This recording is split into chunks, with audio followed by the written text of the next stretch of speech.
அவரை பேச விடாதீங்க, அவருக்கு வாய்ப்பு கொடுக்காதீங்க அப்படின்ற மாதிரி இன்னைக்கு கத்தி கதறி இருக்கிறாங்க.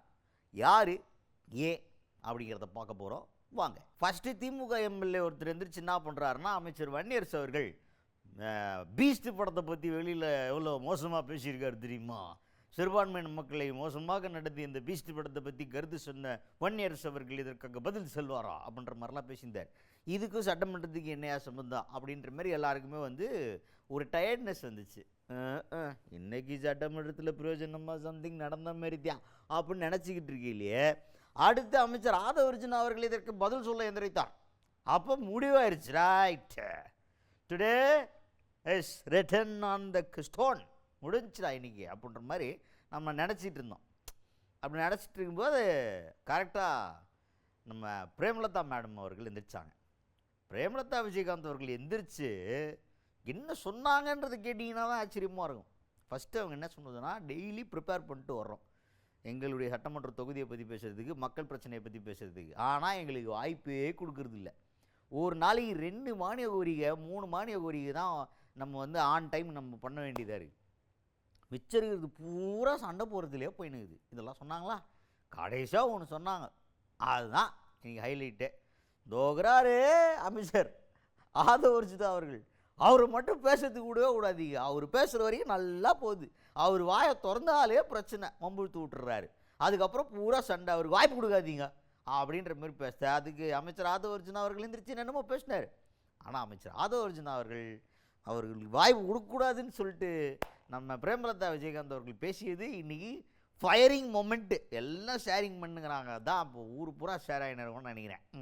பீஸ்ட் படத்தை தடை செய்ய வேண்டும் என்று அவர் தனி பிரத்யேக பேட்டியை அளிச்சிருந்தார். அதுல இஸ்லாமியருக்கு எதிராக இப்போது முதலமைச்சராக இருக்கக்கூடியவர் எவ்வாறு செயல்படுகிறார் என்பதை கூட 40 நிமிடங்கள் அவர் பேட்டி அளிப்பது என்பது முக்கியத்துவம் வாய்ந்தது. அதற்கு அவர் பதிலளிப்பாரா என்பதுதான் எங்களுடைய கேள்வி. மாண்புமிகு பொதுப்பணித்துறை அமைச்சர் அவர்கள். ஒரு படத்தோடைய கான்செப்ட்ங்கிறது ஒவ்வொருத்தருடைய பார்வையில் இருக்கு. அப்ப 99 to 2004 உங்களுடைய ஐயா கலைஞர் அவர்கள் என்ன பேசினாரு நாங்களும் இப்ப எடுத்து பேச முடியும். RSS இயக்கம் சமூக இயக்கம்னு சொன்னது இதே அவையில், அதையும் நாங்க சொல்ல முடியும். அதனால மானிய கோரிக்கைகள் விவாதம்ங்கிறது நான் திருப்பி பதிவு பண்றேன். இதோட 4 முறை அரசை குறை சொல்லி பேசிக்கிட்டு இருக்காரு.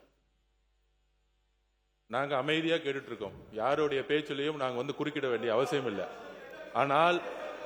ஆனால் குறைகளை சொல்லணும்னா நாங்க 50 வருஷ வரலாற்று நாங்களும் எடுப்போம். மானிய கோரிக்கை அவைத்தலைவரே உங்களை கெஞ்சி கேட்டுக்கிறேன். நாங்களும் பொறுமையா 1 வாரம் 10 நாளா பார்த்துக்கிட்டே தான் இருக்கிறோம். மானிய கோரிக்கையை தவிர மற்ற எல்லா நிகழ்ச்சியும் இங்க நடக்குதுங்க. பொதுவா நான் சொல்றேங்க, நான் ஆளுங்கட்சி எதிர்கட்சி எல்லாம் கிடையாது. நாங்க ஒரு பொதுவான ஒரு சட்டமன்ற உறுப்பினராக இங்க நான் பேசுகிறேன்.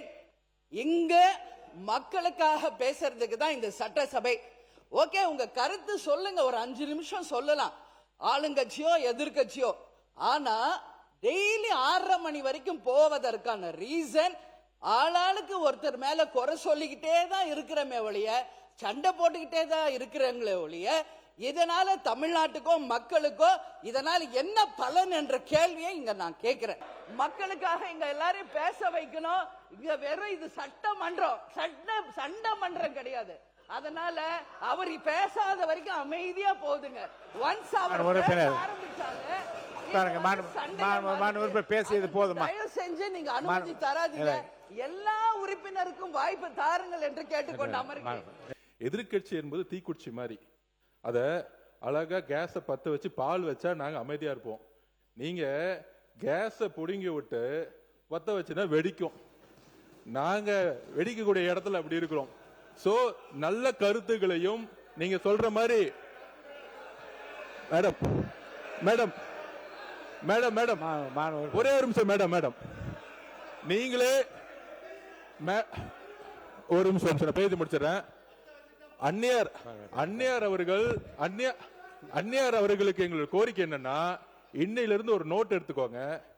திமுக பேசும்போது ஏதோ ஒரு இடத்துல அரசையோ முதலமைச்சரையோ இல்ல எங்களுடைய கொள்கையிலையோ தவறுன்னு சொன்னா மட்டும்தான் இந்த பாருங்க இப்ப கூட கத்துறாங்க பாத்தீங்களா? நீங்க சொல்லணும்ல, இப்ப நீங்க சொல்லணும்ல திமுக ஏன் கத்துறாங்கன்னு கேட்கல. என்ன மட்டும் நீங்க சொன்னீங்கன்னா அது ஏதோ எனக்கு எதிராக ஒரு பிரச்சாரம் தெரியுது.